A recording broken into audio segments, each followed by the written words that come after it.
A few months ago, user JZai12 posted this Alter Bridge Iceberg on Reddit. There were a lot of great insights made by both the poster and the comment section, and so it inspired me to make my own so I could share it with all of you. So here is every level of the Alter Bridge Iceberg explained. We'll go pretty quick through the tip of the iceberg since it's mostly boilerplate stuff. In case you're unaware, Alter Bridge was formed in 2004 sort of as a rebirth for Creed, one of the biggest and most controversial rock bands of the late 90s. Creed's former members Mark Tremonti, Scott Phillips, and Brian Marshall joined together with Miles Kennedy of the Mayfield 4 to form a new group free of the stigma and influence of Scott Stapp. Some of Alter Bridge's biggest hits include Metalingus, Blackbird, Isolation, Addicted to Pain, Cradle to the Grave, Native Son, and Pawns and Kings, the title track of their most recent album, which you should go listen to if by some chance you haven't yet. In 2017, Alter Bridge performed at the Royal Albert Hall in London, accompanied by the 52-piece Parallax Orchestra. This is probably the band's most well-known show, partially due to it being filmed and released as a live album, and also because of Miles's incredible high note during one of the band's most beloved tracks, Words Darker Than Your Wings, which has become a very popular meme in the Alter Bridge community. Also featured on this song is Mark Tremonti providing lead vocals, something that he's only done for about a half a dozen songs with Alter Bridge. However, he does have a self-titled side project with 5 incredible albums where he sings and plays guitar, and it's honestly tough to say which group I like more. Mark has also recently recorded a cover album of Frank Sinatra songs to raise money for Down syndrome with the help of surviving members of Sinatra's own band. And it's one of the best Sinatra adaptations ever recorded in my opinion. If you're a fan of high-octane metal or Sinatra-style swing, check out both of his side projects. So that's everything above the surface, and now it's time to go deeper. And by the way, if you want to check out the iceberg or share it with others, there's a link to it in the description below. Right under the surface, we've got a few other groups connected to Alter Bridge, all with Miles Kennedy as the nexus point. Prior to joining the band, Miles was the lead singer and guitarist for a rock band named the Mayfield 4. They released 2 albums around the turn of the millennium before ultimately disbanding due to Miles feeling burnt out by the music industry and suffering from tinnitus. It's a horribly demoralizing condition, but entirely preventable if you just turn down the volume of your music and wear earplugs at concerts. And if you're searching for a pair of reusable premium earplugs that won't break the bank, look no further than the sponsor of today's video, Vibes. Vibes earplugs offer high-fidelity, low-profile noise protection specifically designed for musicians and concert goers, so you can wear them to your favorite band's show or your own, and your ears will be protected with no one the wiser. What makes Vibes better than standard earplugs, besides being reusable and customizable, is that they filter sound waves rather than block them, reducing the volume of loud music to safe, comfortable levels that prevent hearing damage, while still allowing you to hear the music clearly. I've personally been using Vibes earplugs for nearly a decade, and I guarantee I would have gone deaf by now if it wasn't for them. Vibes are insanely affordable as is, but if you use my coupon code CC15OFF, you can get 15% off when you order from discovervibes.com. If you want to protect your ears from loud music while still enjoying the show, check out the link in the description and use my code for a discount. Many thanks to Vibes for sponsoring this video. And now back to the iceberg. After a brief hiatus from music, Miles received an offer from Guns N' Roses guitarist Slash to audition for a group called Velvet Revolver. Miles ultimately declined and would later go on to join Alter Bridge, but his relationship with Slash resurfaced in 2010 when he was invited to collaborate for 2 songs on Slash's first solo album. Miles accepted and then took on the role of touring vocalist shortly after. One thing led to another, and the musicians agreed to double down on their new partnership, and Miles formally joined the band along with Todd Kearns and Brent Fitz of The Conspirators. The foursome recorded Apocalyptic Love in 2012 and have since recorded 3 more albums during Miles' off time from Alter Bridge. And speaking of Miles' off time, when he's not touring or writing for either Alter Bridge or Slash, he's working on his own solo material. Miles released his first solo record in 2017 entitled Year of the Tiger, through which he processes and confronts feelings related to the untimely death of his father when he was a child. His second album, The Ides of March, is a blues rock record that tackles many themes relating to COVID-19 and lockdown, as it was released in May of 2021. And if your head isn't already spinning with all of Miles' different projects, just wait.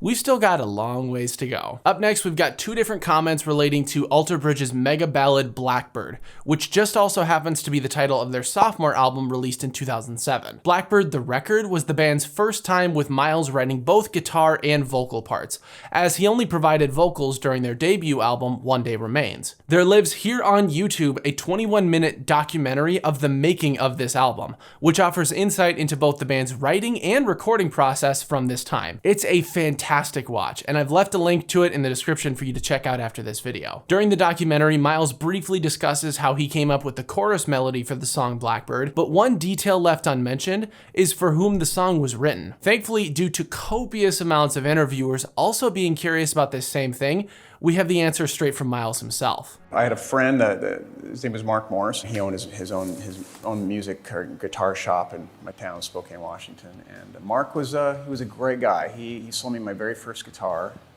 when I was a kid, and we just kept in touch. And unfortunately, he got sick. It was a few months of struggle for him and his family. When I got the news that he passed away, the lyric came pretty quickly. It was one of those very inspired moments, very honest moments that you just kind of wait to channel as a songwriter, and so that's how Blackbird was born. It's a sad story, but it's nice to know that their friend was immortalized in such a powerful song. The last entry for this section is another video available on YouTube called The Lighter Side of Alter Bridge. This was a short, incredibly fun video made by the band to showcase their not so serious side, and it's honestly hilarious. There's this running gag throughout the video about the band repeatedly failing to introduce themselves without laughing, and it might be one of the funniest things I've ever seen. Sadly, Alter Bridge took the video down last year, much to the dismay of fans. But I happen to know there's a bootleg version available on YouTube right now. I recommend finding it and watching it as soon as possible, since it could get taken down at any moment. I promise, you won't regret it.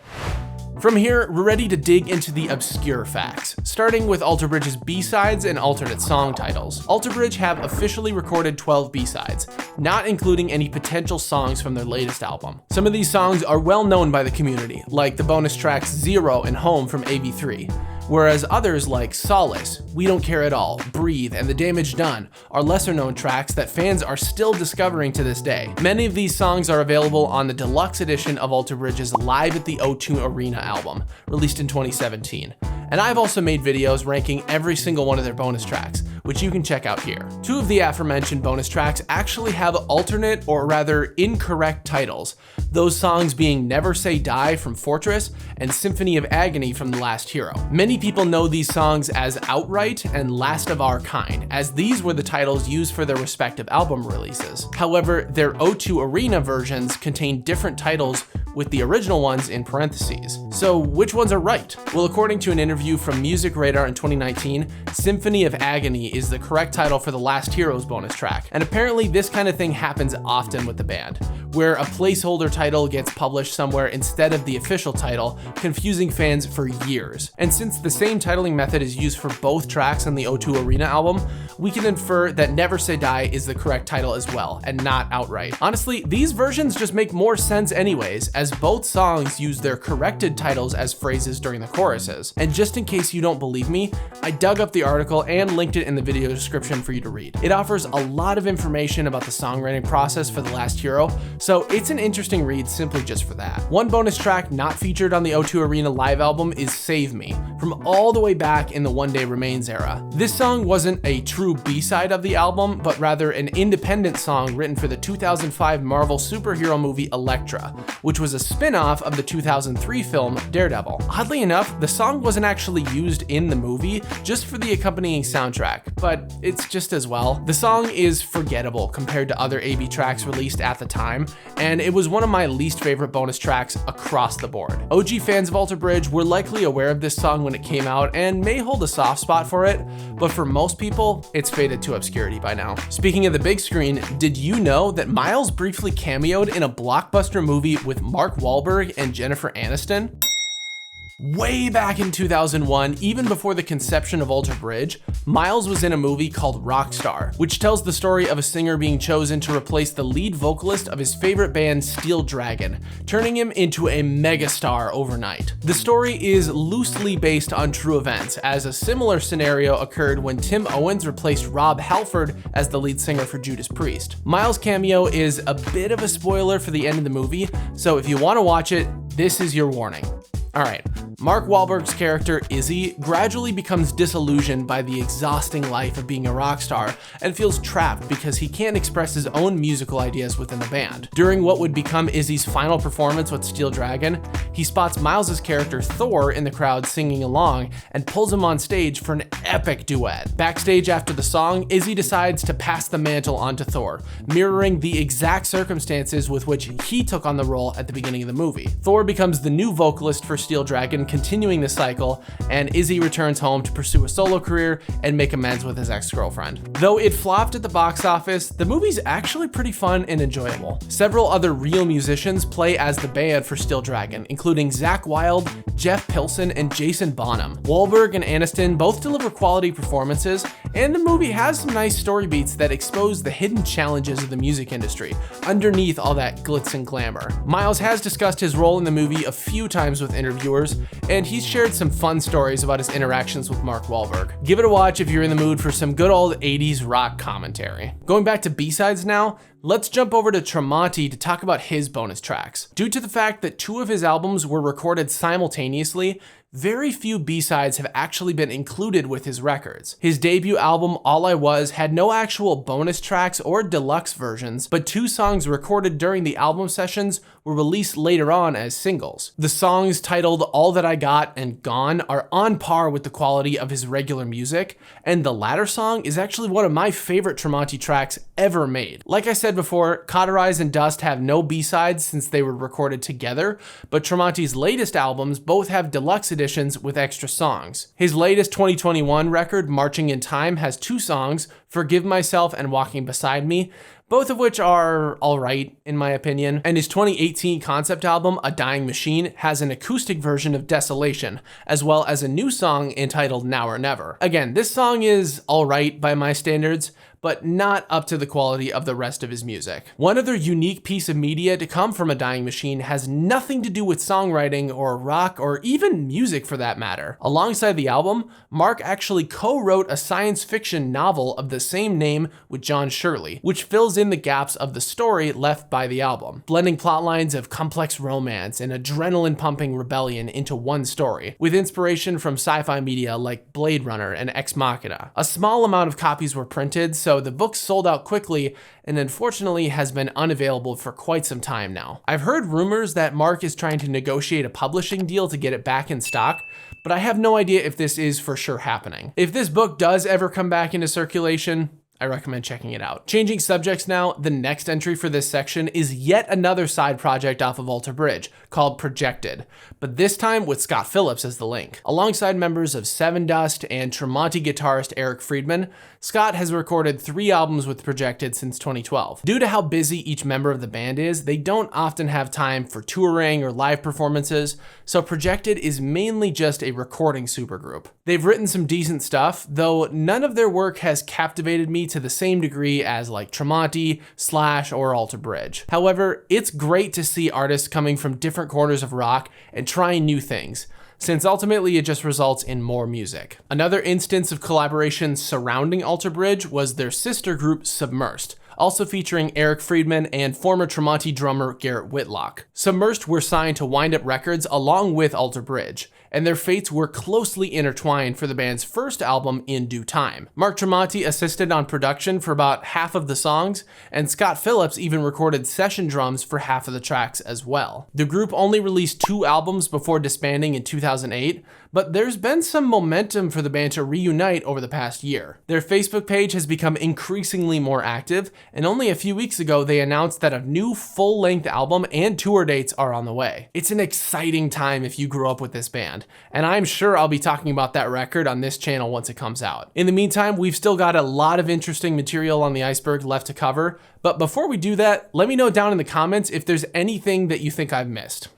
All right, with this next entry, we're hitting the depths of Alter Bridge lore, and there is a lot to cover. So what better place to start than with Alter Bridge's origins? One of the best pieces of trivia for any band is how they came up with their name. For Alter Bridge, it was almost the same as their first album, One Day Remains, which was partially inspired from the opening credits of the movie Donnie Darko, and partially from how the band viewed one should live their life. So essentially, Alter Bridge's first album is just the 2004 version of YOLO. However, they chose to abandon that idea in favor of their current name, Alter Bridge, which comes from a real bridge on Alter Road near Mark's hometown of Detroit, Michigan. At this point, if that bridge has not been dedicated to the band, then Detroit really needs to get their shit together and make that happen. They deserve a lot more than a bridge at this point, but you know, I'll take what I can get. Another fun detail about Alter Bridge's origins is actually becoming more common with their latest tour. So when Miles joined the band, Mark had already written most of the music and some of the vocal parts for One Day Remains. So Miles just kind of put his spin on those ones to call it good. That's actually one of the reasons why some of these songs are lower in his range than others from more recent albums. So now fast forward a couple years to when Miles got sick on tour, Mark stepped up to the plate and sang some of the songs from One Day Remains to cover for him, and he sounded great doing so because he helped write those parts. Unfortunately, there are no formal recordings of Mark singing these songs from back in the day, as any demos that may have existed from before Miles joined are either destroyed or unreleased. However, thanks to the power of YouTube, there are plenty of live recordings of Mark singing songs like Burn It Down and Broken Wings. And during their latest tour, the former song with Mark taking the lead became a regular entry on the set to give Miles a break. I honestly wouldn't be surprised if the band keeps up this trend in the future, as Mark loves to sing, and Miles loves getting a break for a couple minutes during the set. And over time, this particular entry on the Iceberg may become more well-known as a result. On the contrary, something the band has kept a relatively tight lid on over the years is the crippling amount of debt they took on after their first album. How did this happen, you might ask?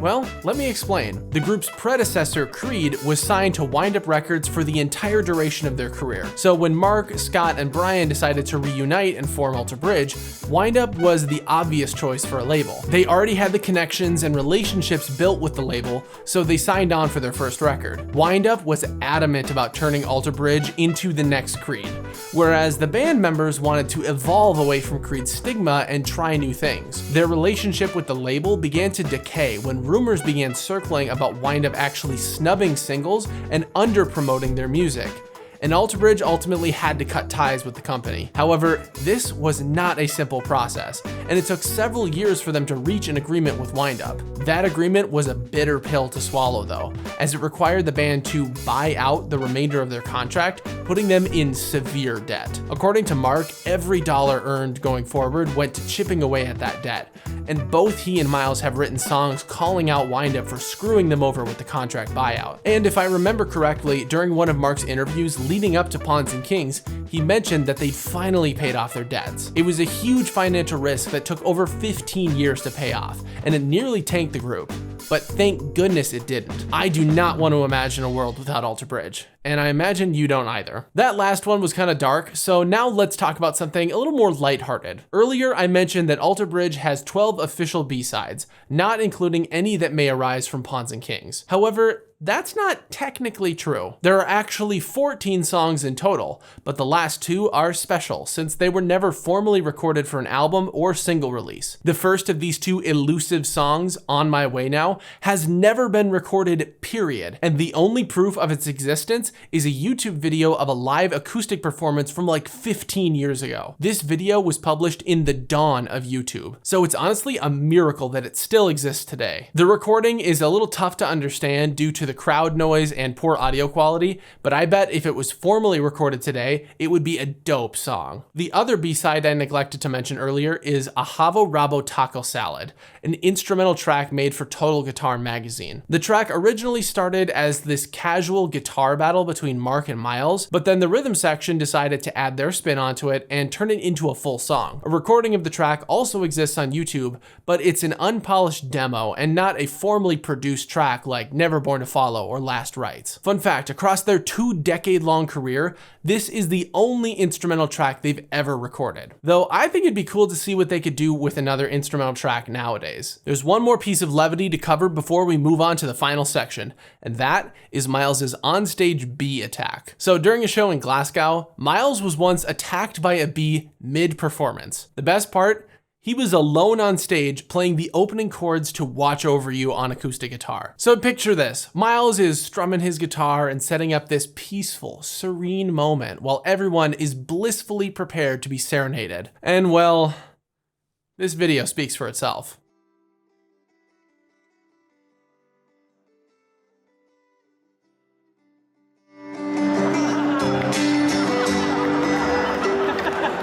That was a fucking bee, I'm not shit. And he tried to sting me.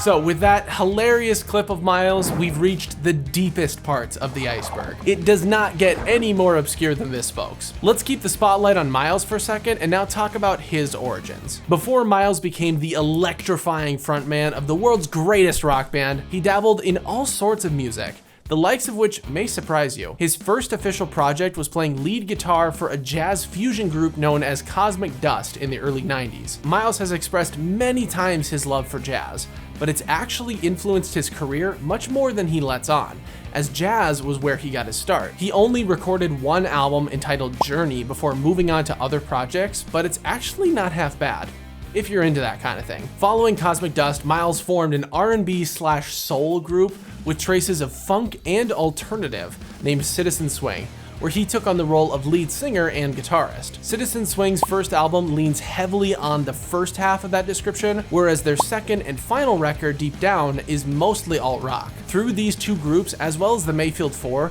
you can witness the evolution of Miles's styles and preferences, which ultimately would lead him to Alter Bridge. It's a really cool thing to see, even if you're not a fan of the kinds of music that he made at the beginning of his career. There's one member of Alter Bridge who rarely gets the attention he deserves, and that person is Brian Marshall. I'll be the first to admit I am guilty of passing over him in my discussions too. It's tough since I'm a drummer and a vocalist, so naturally I want to talk about those parts in songs. And since guitar is such a prominent component of rock, I also want to and have to talk about that as well. For most rock groups, that leaves the bass to just kind of be forgotten about. But Brian Marshall has a lot more going on behind the scenes than most people know. For example, did you know that he's actually a realtor in his spare time? And did you know that he had a brief side project in 2015 with 2 members of Sevendust? That group, called Walking with Giants, was the brainchild of singer-songwriter Gary Noon, who got in touch with members of Sevendust and put together 2 EPs and an album with some of his lifelong heroes. The group originally had Scott Phillips as a drummer as well, but he was swapped with Morgan Rose of Sevendust for the band's only album, Worlds Unknown. I'll be honest, the music itself isn't all that noteworthy, but the story is like so damn inspiring. I think it's awesome that Gary got to meet and make music with members of both Alter Bridge and Sevendust. That would be an absolute dream come true for me. Maybe someday.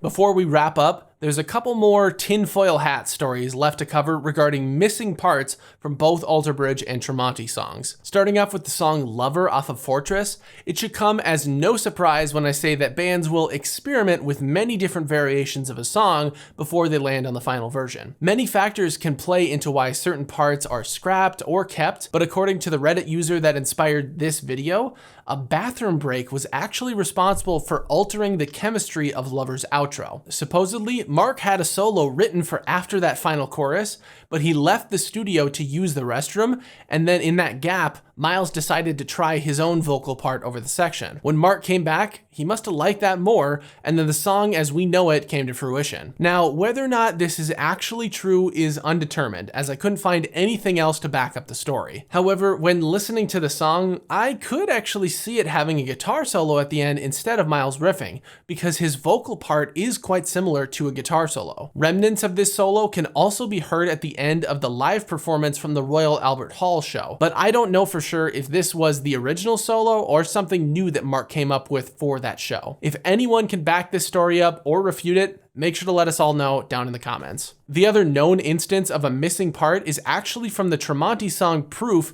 from his debut record All I Was. This song is one of his only tracks with a fade out at the end, which begs the question, what does the rest of the faded part sound like? I don't recommend this, but if you crank the music real loud at the end of the song, you can kinda hear it for a little longer than normal, but that is not ideal for casual listening. The second way to find out is a fan-made extended version uploaded to YouTube, where they attempted to digitally restore the ending and prevent the fade out. It's pretty good, but not exactly perfect since it is a digital recreation. To get the true version of this song, we have to go to the source, Tremonti themselves, which brings us to the final entry on the Alter Bridge Iceberg. Have you ever seen Tremonti's music videos for You Waste Your Time or So You're Afraid? Well, in addition to recording those songs live, they also recorded 3 other tracks during the sessions for a never-before-seen deluxe edition of Cauterize. Those songs are Doesn't Matter, Giving Up, and you guessed it, Proof. The recording shows the intended way the song ends, and considering that it works pretty well as an ending, it kind of makes you wonder why they chose to fade out the song in the first place. Maybe just for the sake of variety? Who knows? But more importantly, what's up with this deluxe version of Cauterize? I'd never heard of it before I saw the original Iceberg that inspired this video, and it's nowhere to be found on streaming services. The only place that you can find a digital version of the album is a website called mp3million.com, which lets you buy albums for sometimes as low as 10 cents a track, though I do not recommend doing this with new albums. Support your favorite artists. I know that there were also some CDs pressed with the bonus tracks included, since there are people selling them unopened on eBay, but otherwise, this version of the album has been completely buried. I'm not really sure why that's the case. Maybe it's something to do with publishing rights or they couldn't get enough produced, but honestly, I'm just glad that I can keep it alive through this video.